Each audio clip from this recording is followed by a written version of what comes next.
Sabi ni Attorney Harry Roque, lame duck na daw itong si PBBM. No? Kung titingnan natin itong resulta ngayon nitong eleksyon, lame duck president na siya. Sa Tagalog, ano yan? Pilay na pato.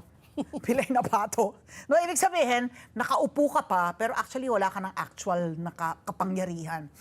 Si Amy came out, was it an ad ba na sinasabi niya na ang talaga the power really lies, ang nagpapatakbo daw sa Malacanang is really Romualdez and Araneta, not a Marcos, no? So, ano ang reaction mo doon? Ano ba? May basehan ba yon? Is there truth to that?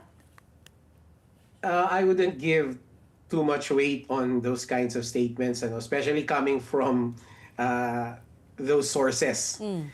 So, first, yung lame duck accusation, it doesn't make sense, no? It's illogical, no? Just to say that based on yung election result lang.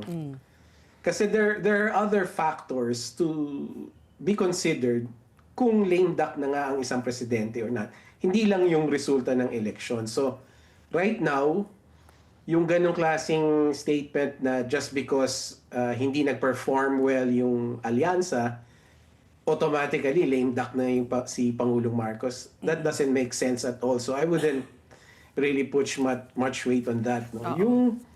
Yung ano naman, yung merong powers behind the president, parang chismis yun eh. So kung totoo man yun, I think it's incumbent upon the person who said that, si Senator Amy, to at least to provide us some kahit journalistic evidence lang, no? Hindi naman kailangan beyond reasonable doubt, no? But kahit journalistic evidence na there is some truth to that, no?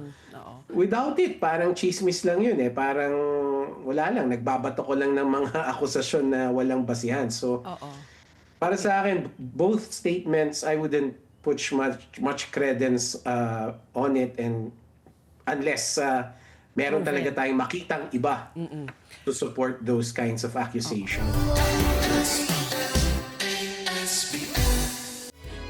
Together, Sunday 25,